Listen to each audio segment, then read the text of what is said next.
are rejoicing and or upset.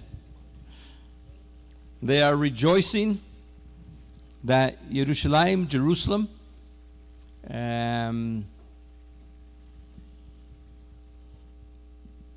was chosen by our government to put our embassy there. I want to say one thing important. President Trump did not choose Jerusalem. President Trump did not make Jerusalem the capital of Israel. He didn't do that. That wasn't what happened. What happened is we decided to put our embassy in their capital. We decided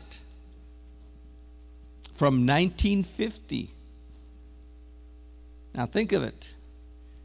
This is 67 years ago. How do I know that? I was born in 1950. Anybody here born in 1950? Nobody?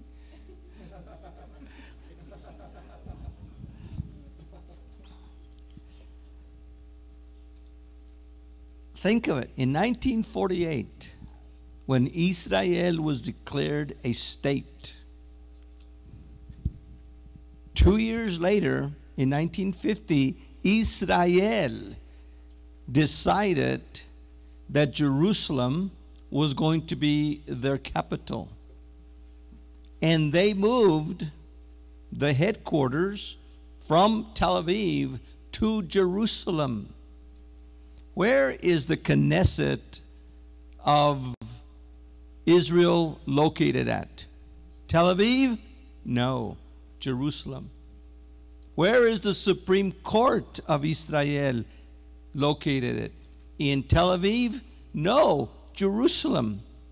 Where does the Prime Minister and the President of Israel live? In Jerusalem. Jerusalem in 1950 was chosen by the Jewish state of Israel to have its headquarters, its capital, in Jerusalem.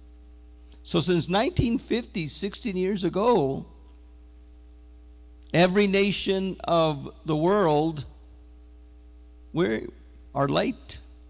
We're 16 years late. America is 16 years late because the embassy of every nation is in the capital of that nation. Yeah, they have consulates other places, but the embassy is in the capital, with the exception of Jerusalem. In fact, according to the Palestinians, they say, and they use the term, Jerusalem is the eternal capital of Palestine. No, it's not. Never was a capital of Palestine, never was a Palestine. So they're wrong, they're dead wrong. But Jerusalem, from the time of David,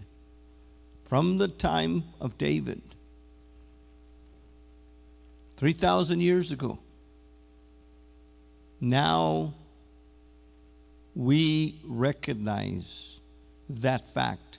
16 years late, the United States is recognizing a fact 16 years late. Now think of it. From all the President Truman, Eisenhower, Kennedy, every president since then has said we need to move it. But did they have the guts to move it? No, until now. And so this is what's going to make Jerusalem the cup of trembling. And it's a cup of trembling because all the nations, I'm going to tell you something, there's going to come a time after this Trump administration, whether it's,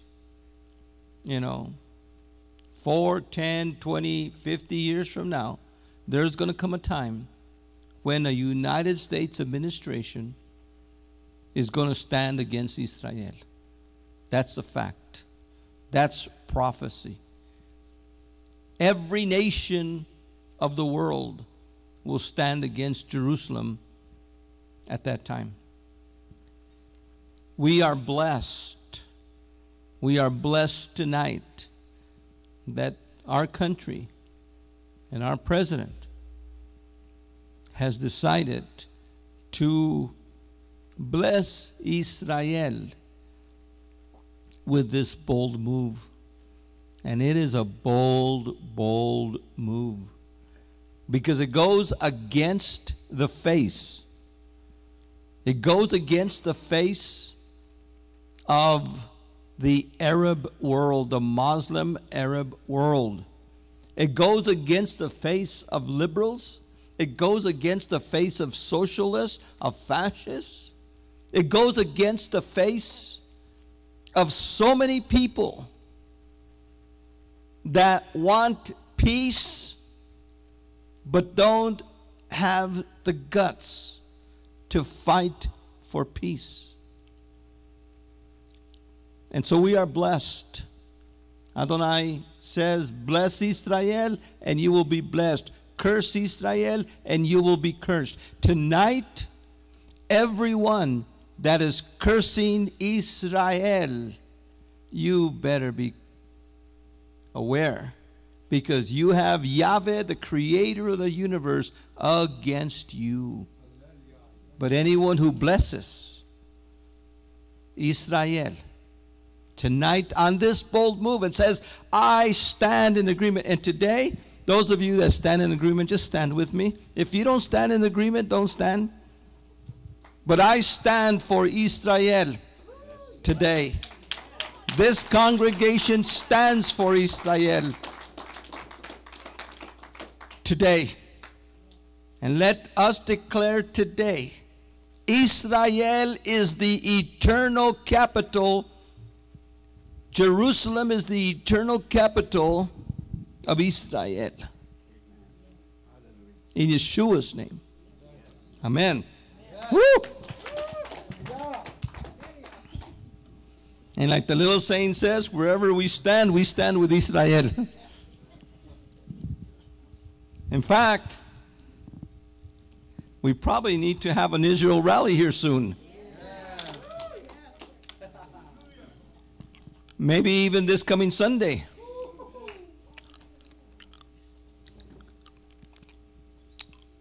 This coming Sunday, we should go up in that corner out there and get our flags and start fluttering them and waving them for Jerusalem. So it's important for us to do that. Yes, sir. Yeah.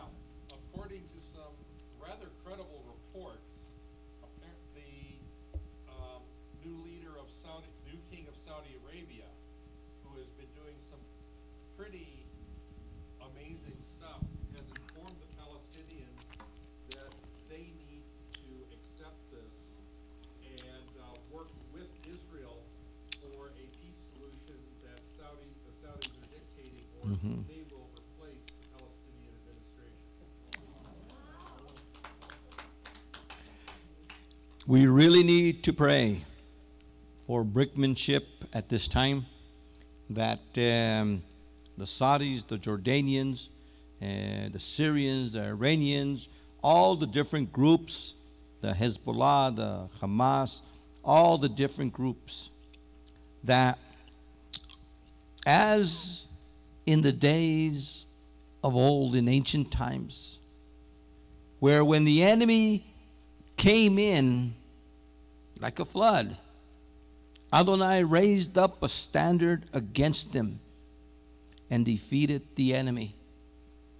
Because not only in Israel, but in this congregation, always remember we're a target. Because we have that menorah up there. We are a target. And so we will become more and more a target. Every Hebrew, every Jewish person throughout the world is going to be a target. And so just remember, even with your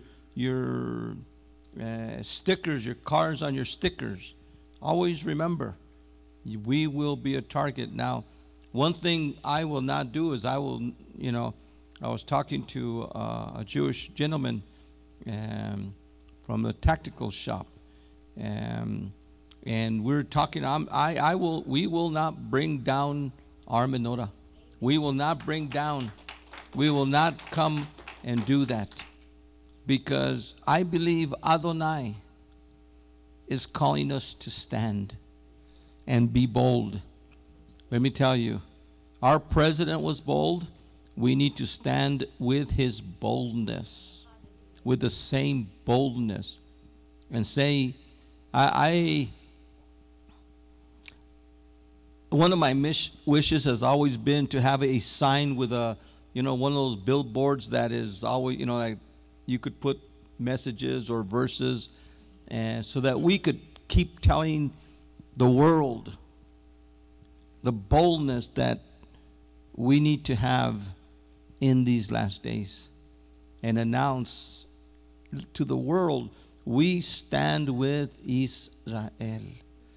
And so from the time of David, now think of it. One of the things that's going on today, and the Palestinians are involved in what's called revisionist history. And revisionist history is where the true history, the true facts that occurred are swept under the rug, and they come with an alternative history, their own history. Jerusalem has never been the capital of a Palestinian state. Jerusalem, in its first encounter that we've seen before, go with me to the book of Genesis. In its first encounter was the city of Melech-Zedek. It was the city of Salem.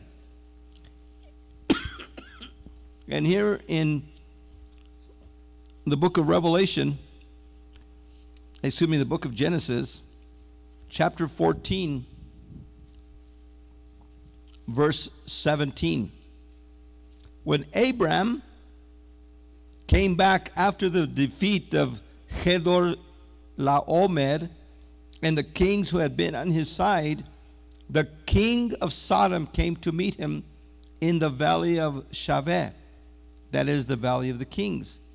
Melech-Zedek, king of Salem, brought bread and wine.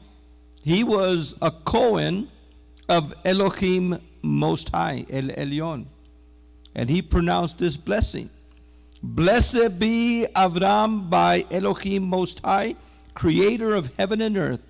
And blessed be Elohim Most High for handing over your enemies to you. Think of it. The enemies of Abraham were handed to him by the blessing of Melech-Zedek, the righteous king, the king of Salem. This was the first mention, although many of us believe that the present day Jerusalem, in its post-flood configuration. Remember, post-flood. We live in the post-flood. There was a pre-flood, a world before the flood. And in the world before the flood, there was Gan Eden, the Garden of Eden. Many of us believe that present-day Jerusalem was actually the Garden of Eden. Garden of Eden is not over there in Mesopotamia. Garden of Eden is not over there in the Persian Gulf. The Garden of Eden is in present-day Jerusalem after the flood. Because remember, the flood broke up and the geography changed. But Abram, who was living in living in what would become Babylon, what would become Iran, Iraq today, was sent by Adonai. Lech lecha, arise and go. He was sent by Adonai to a land that he would show him, a land, Haaretz,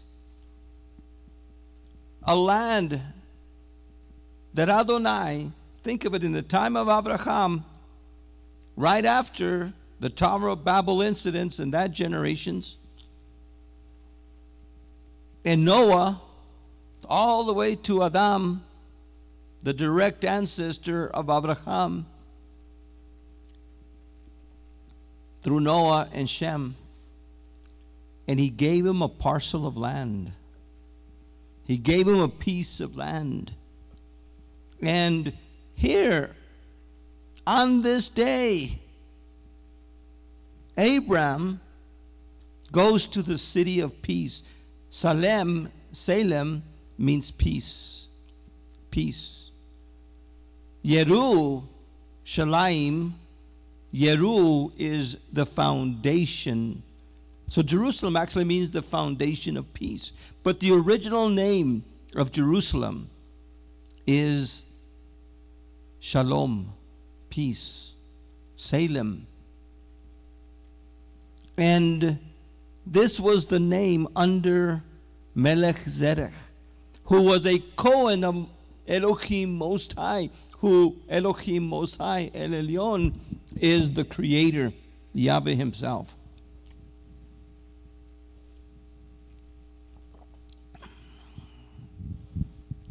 And so, was there any Palestinians here? Anybody see any Palestinians here? No, none.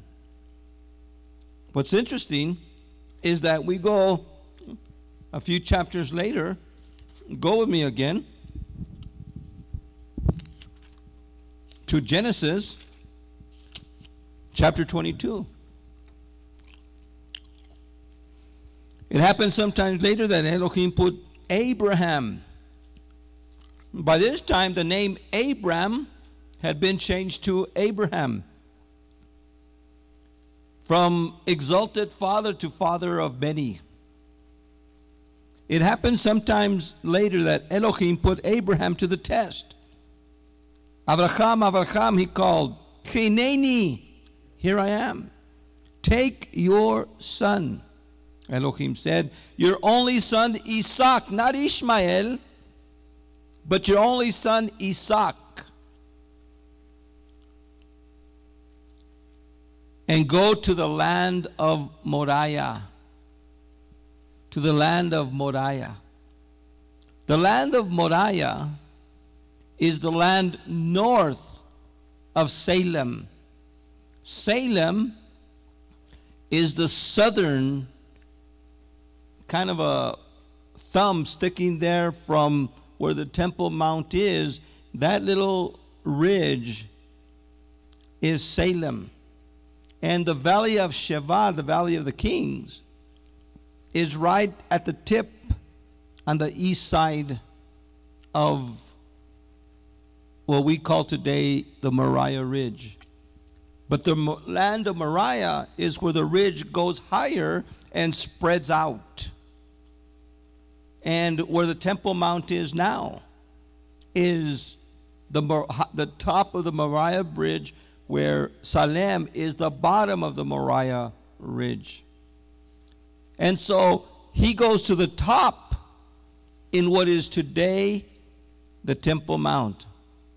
In fact, that abomination called the Dome of the Rock is over the rock in which Abraham sacrificed his only son Isaac. And Adonai there provided a substitute, which on that rock, every sacrifice that was done in the temple was a substitute sacrifice, continuing what Adonai did with Abraham and Isaac. Think about it. They continued till 70 AD when the temple was destroyed. But over here, Moriah is where Abraham sacrificed Isaac, in this very place. Now, this is the very same place in which David was told to sacrifice, in which David was told, in fact, David actually bought that ridge. The top of the ridge was actually bought by David, and David became the possessor of the top of the Moriah Ridge, where Abraham sacrificed Isaac to stay the death and the curse of the census. He bought that, which was a threshing floor, the threshing floor of Aruna, where they would thresh the wheat. And what happened is that David actually bought that ridge, and the ridge that he bought was for here in Chronicles, the end of First Chronicles, and the beginning of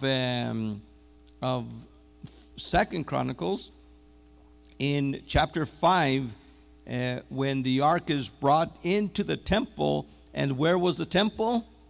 On top of Moriah Ridge. Right on top of the ridge is where the temple is located. And today, not only is the temple located there, but that is the place in which in the future 2 more temples are going to be built. The last days temple, which many times we call the Antichrist temple, because he's going to take over it, and he's probably going to build it, and Messiah's temple, the temple of Yeshua, that he is going to have there. And so it's important for us to understand that the history of the temple, is built on that ridge. In First Chronicles chapter 11, David is anointed to be the king. And in verse 4, First Chronicles 11:4, David with all Israel marched on Jerusalem, that is to say, Jebus. Now, Jebus is the name of what we call Jerusalem today. In the time right before David, and if you remember with the coming in of even in Joshua and the king of Jebus, Joshua defeated the king of Jebus. In the absence of Israel, in 400 years in Egypt, the Canaanites and the Jebusites and all the ites infiltrated and overtook Salem and all those cities. The Canaanites were like a bunch of cucarachas. They infestated the land for those 400 years. In fact, that's what's going on today. same spirit. Might not be the same people genetically, but it's the same spirit. It's a spirit of infestation. It's a spirit of cucarachas, cockroach spirit that these people have. And here, David marched on Jerusalem, that is to say, Jebus. The inhabitants of a country were the Jebusites. The inhabitants of Jebus said to David, "You will not get in here." But David captured the fortress of Sion. That is what became the citadel of David. David said, "The first to strike down a Jebusite shall become leader and commander." Joab, son of Zeruiah, was the first to go up and became the leader. David went in to live in the fortress, and that is to say, it came to be called the citadel of David.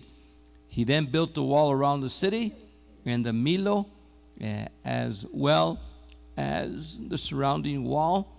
And to this day, I don't know if you could do this with the present archaeological work that is going there, but years ago we would be able to go in there and climb at least to as far as possible the very entrance through the Gihon Spring.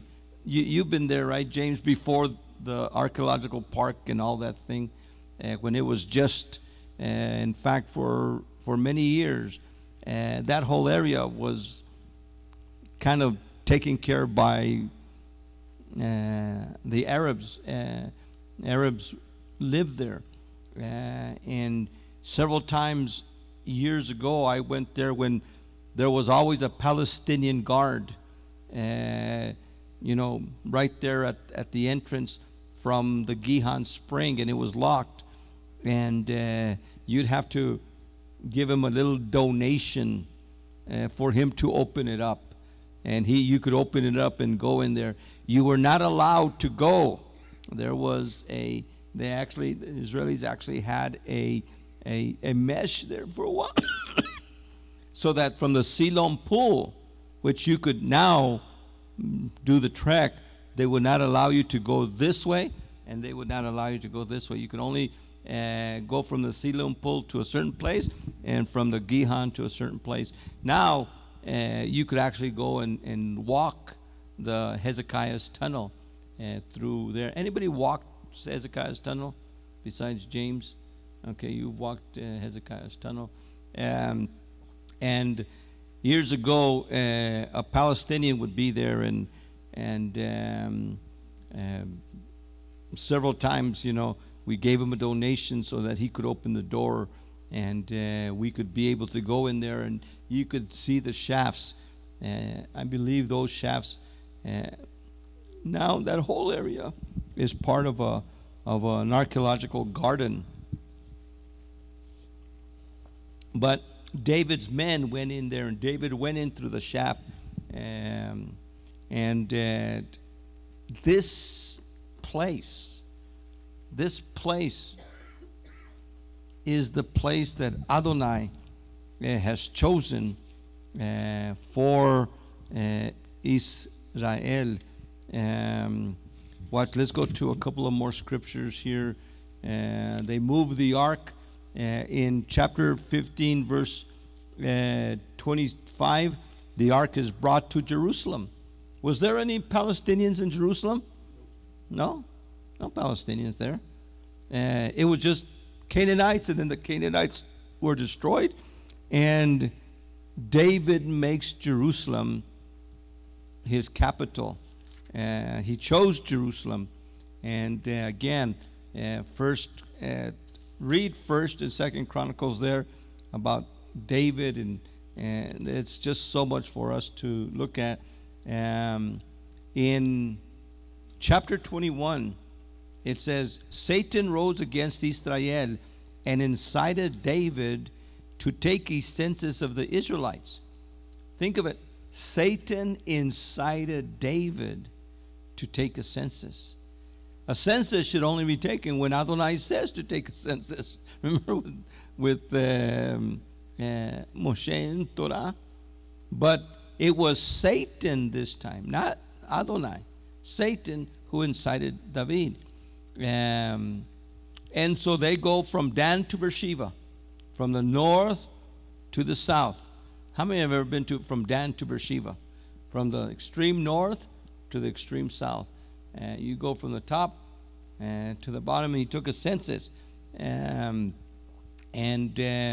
Over here, one of the things that happens is verse 7, Elohim looked with displeasure on these proceedings, and he struck Israel.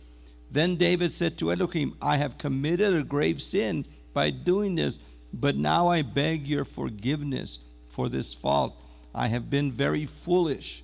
Then Yahweh spoke to David, go and say to David, Yahweh says this, I will offer you 3 things. Choose one of them for me to do to you.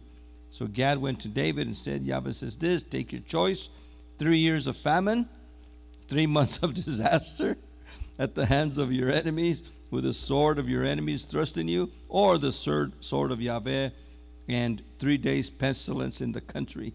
And which ones would you choose? Well, he chose the 3 days pestilence. This is a hard choice, David said. But let me fall into the power of Yahweh, since this verse is very great. So Yahweh sent a pestilence on Israel. But as he was about to destroy it, Yahweh looked and thought better of his evil, and said to the destroying angel, enough, now withdraw your hand. The angel of Yahweh, verse 15 and 16, the angel of Yahweh was standing beside the threshing floor of Ornan, or Aruna in another translation, the Jebusite. So that land north of Salim, north of what is now the city of David, belonged to Ornan. It was his threshing floor, Aruna. David, raising his eyes, saw the angel of Yahweh stand between earth and heaven, a drawn sword in his hand, stretched out towards Jerusalem. Then David and the elders, clothed in sackcloth, fell on face. Was it not I who sinned and did this most wicked thing? But these, the flock, what have they done? Yahweh my Elohim, let your hand lie heavy on me and my family. But no, the angel of Yahweh said to Gad, the prophet, David must go up and erect an altar to Yahweh on the threshing floor of Ornan, the Jebusite. So David went up as the word of Gad had spoken in the name of Yahweh. Now Ornan, as it turned, had seen the angel and had hidden with his 4 sons. Ornan was threshing wheat when David came to him. Ornan looked down, saw David come off the threshing floor with face to the ground, paid homage to David. Then David said to Ornan, let me have this site, the site of this threshing floor, to build my altar to Yahweh. Let me have it at a full price, for then the plague will be turned away from the people. Take it, Ornan said to David, and let my master, the king, do as he thinks right. And so now David, on that very rock where Isaac was sacrificed, David builds an altar there. And on this altar, Adonai now allowed David to sacrifice. And what happened to the plague? It went away. The Temple Mount belongs to Israel because Adonai gave it to them. But the Temple Mount belongs to Israel because David bought it.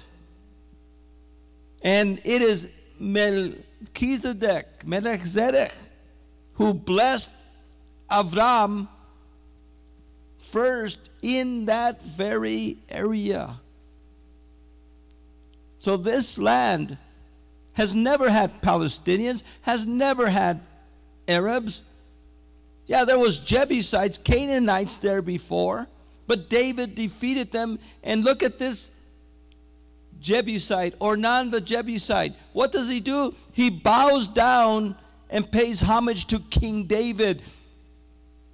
I would love to see every Palestinian bow down and pay homage to Israel. But they won't do that because they have anger. The Jebusites were beaten by David, and they accepted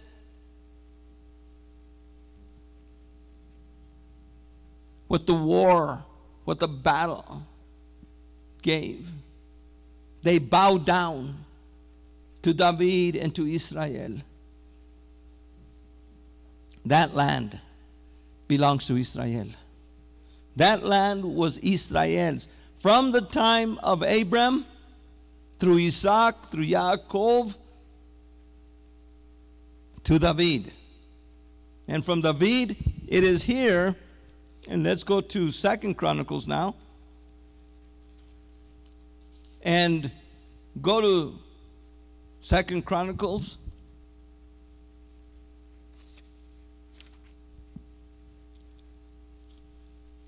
Chapter 5 and 6. And here's where the temple is dedicated. The ark is brought into the temple. Solomon, in chapter 6, blesses Adonai. And watch what it says in let's start with verse 3. 6:3. Then the king turned and blessed the whole Kehillah of Israel. While the whole Kehillah of Israel stood, he said, Blessed be Yahweh, the Elohim of Israel, who has carried out by his hand what he promised with his mouth to David, my father. When he said, From this day I brought my people out of the land of Egypt. I chose no city in any of the tribes of Israel to have a house built where my name might make its home, and chose no man to be prince of my people Israel. But I choose Jerusalem for my name to make its home there. And I choose David to rule over Israel, my people. My father David has set his heart on building a house for the name of Yahweh, the Elohim of Israel. But Yahweh said, You have set your heart on building a house for my name, and in this you have done well, yet you are not the man to build the house. Your son, born of your own body, shall build a house for my name. And so Solomon now comes and builds the temple. And by the way, over here he says, in the whole of chapter 6, should problems come, pray. And from verse 21 on, comes before Jerusalem. This is the place. Should a famine hit the land, if anyone comes from Israeli people and puts their hands towards this temple, hear from heaven, forgive. Watch what it says. In fact, verse 32. And the foreigner too. Who? The foreigner, the Gentiles. Not belonging to your people Israel. If he comes from a distant country for the sake of your name and of your mighty hand and outstretched arm, he comes and prays in this temple. Hear from heaven where your home is and grant what the foreigner asks. See, that's why the Temple Mount, the Western Wall, is open to anybody. The Western Wall, the reason we pray at the Western Wall is because that is the closest place that we could get to where the Holy of Holies and the temple was. Just on the other side and on top of that retaining wall is where the Holy of Holies and the temple was. And so today, we face towards Jerusalem. By the way, Daniel faced west. You don't face east. A lot of times, even the cantors say, well, let's face east. No, we don't face east. We face towards Jerusalem. And we got to have that in our mind, because we're not east facers. We don't want to face towards the rising sun. We want to face towards Jerusalem. If you're in Russia, face south. If you're in South Africa, face north. If you're in Babylon, face west, where Daniel was. And so it's important for us to keep that distinction in mind.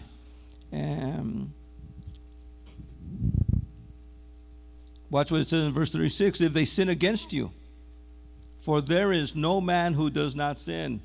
You guys think that's right? There is no man who does not sin. Anybody here want to counter that? Yeah, all like humble little puppies. And you are angry with them and deliver them to the enemy, and they are led captive to a land far or near. That's us. Our ancestors, many of our ancestors sinned, and now we're in the land of the enemy. If in that land, even in New Mexico, of their exile, they come to themselves, repent, and in the country of their captivity, they entreat you, saying, we have sinned, we have acted perversely and wickedly, and if they turn again to you with all their heart and soul in the country of their captivity, which you have been deported, and they pray, turning towards the land, uphold their cause, forgive, and the sins they have committed. Let me tell you, where do the Muslims face to pray? Mecca. The Muslims do not face, in fact, a lot of people say, well, Jerusalem is holy to three people: the Jews, the Christians, and the Muslims. But remember, it's only the Jews and the Christians that have a history in Jerusalem. The Muslims do not have a history in Jerusalem. Jerusalem is not even mentioned in the Quran. In fact, in the writings it says that Muhammad went to the faraway place, to the Alaska, to the faraway place. So they built a mosque called the Alaska. Oh, look at that. That's where Muhammad went. Revisionist history. And once again, they don't face towards Jerusalem, they face towards Mecca. We face towards Jerusalem.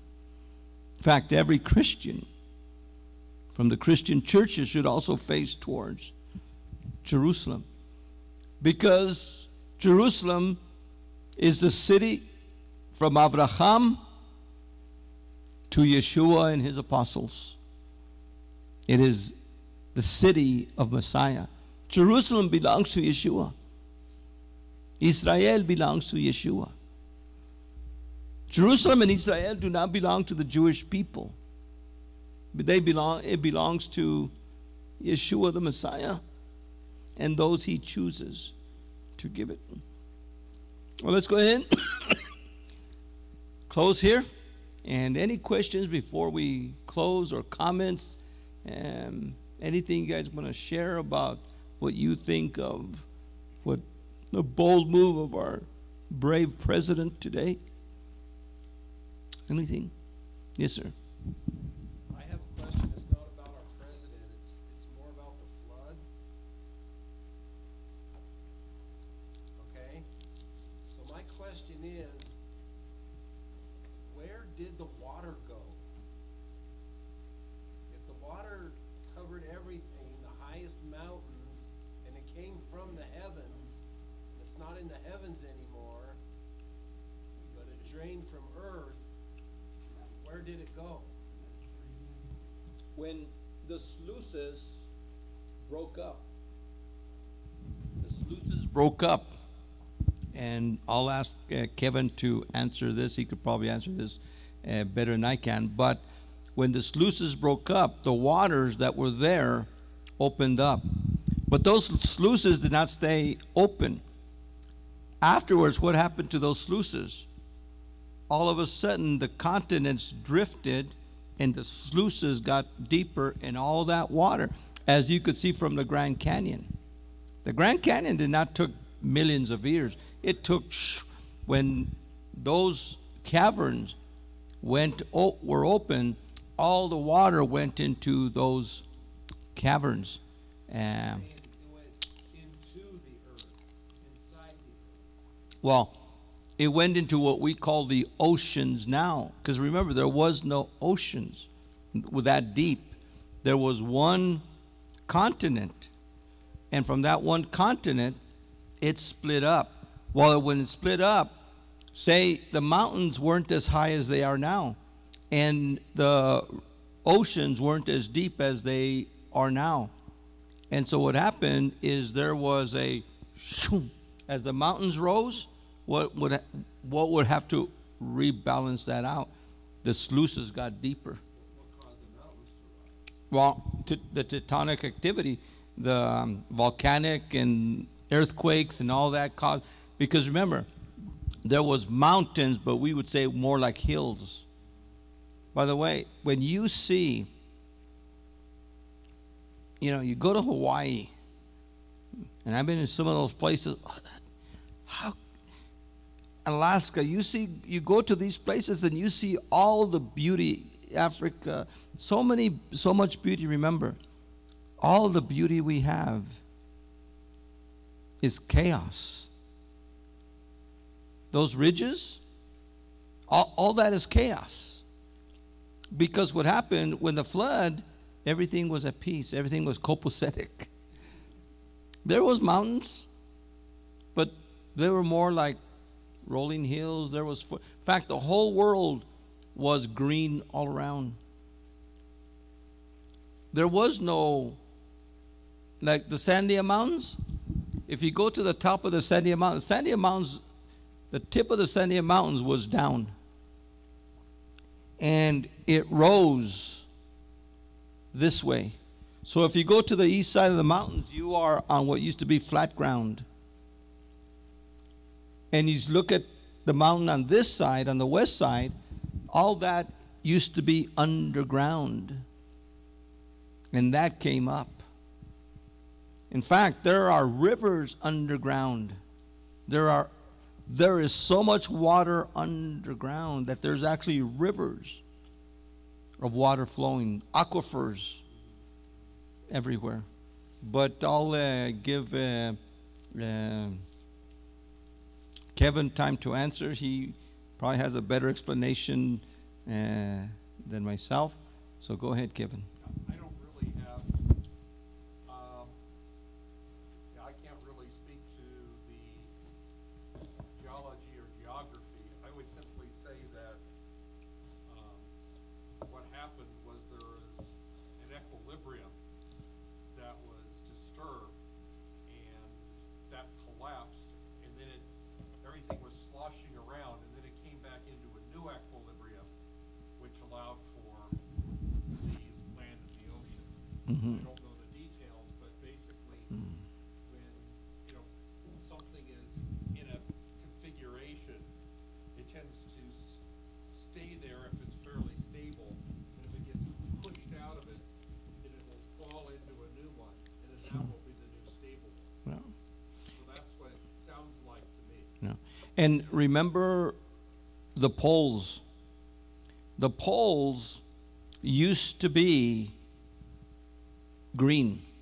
There was ferns growing in the north and south.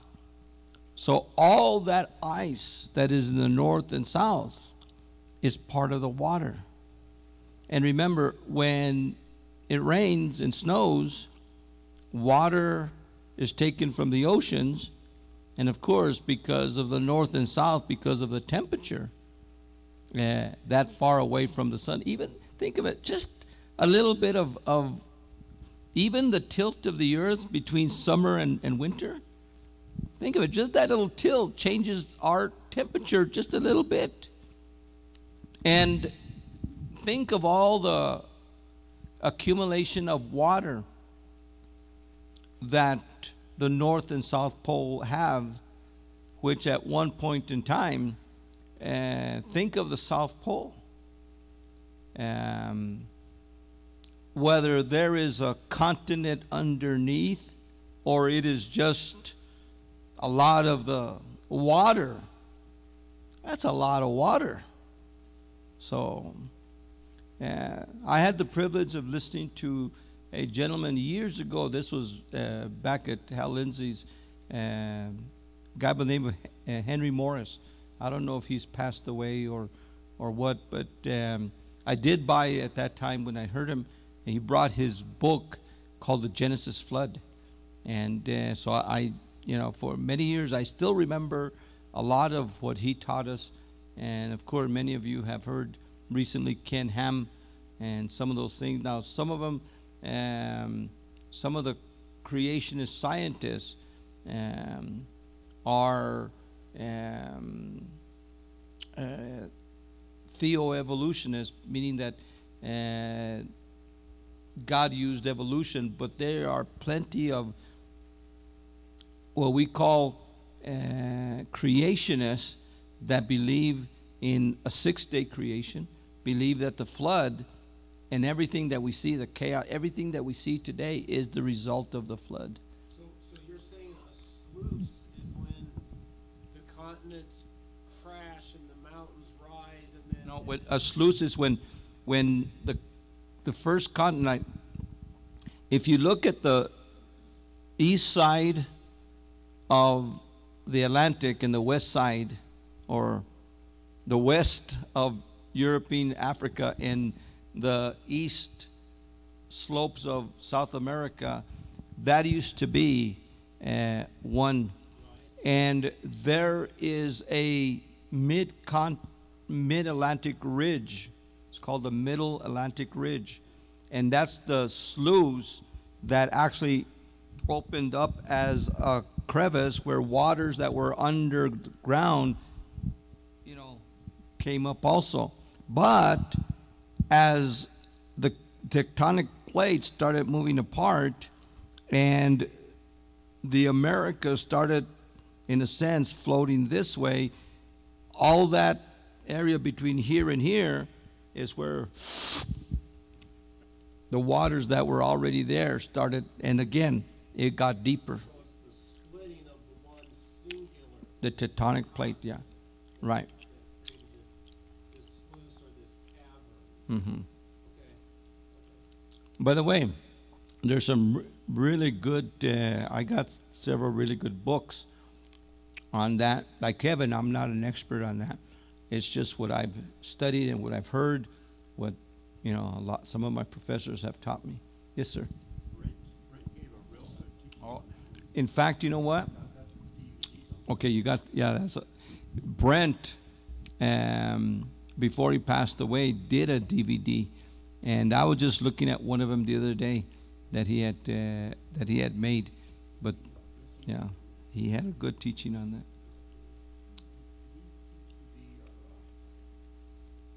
He was our office manager.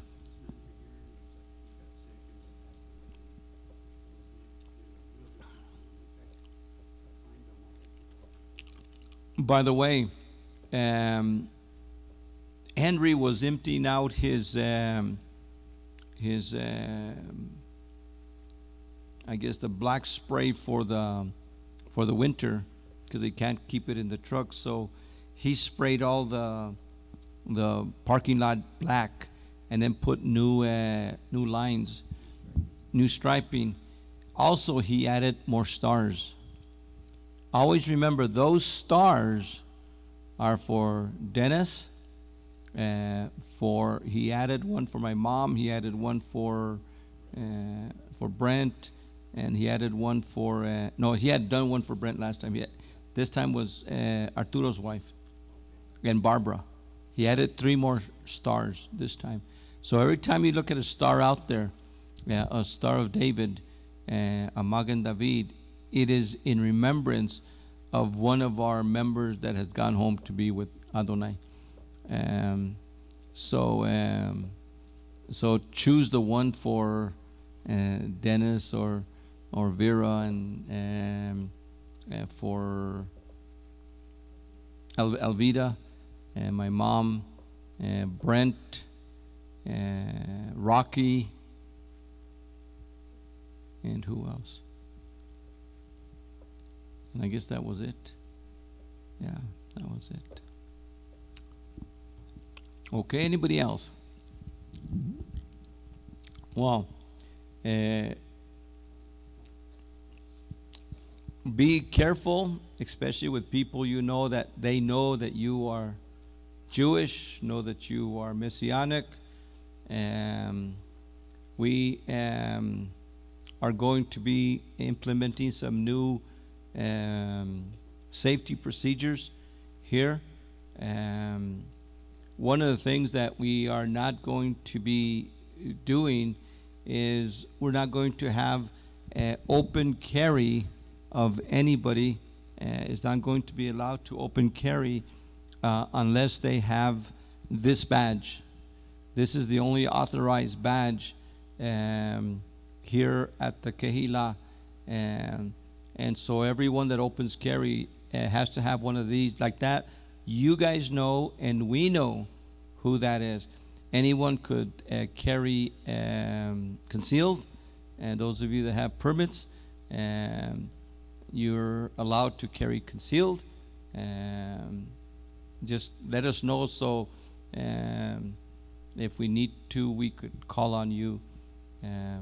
We are going to be implementing some new security measures, and hopefully our fence is going to be a good deterrent. And did you guys notice we have 2,600? Yeah, 2,600 for the fence. We need 5,000 to start, because, and that's only going to be for the front.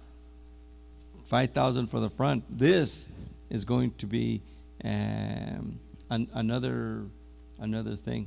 And so as long as we could get the front going, that'll stop a lot of the traffic walkers and things like that, and then do this. But in fact, the gentleman from Jewish gentleman told me, I guess he's seen our place.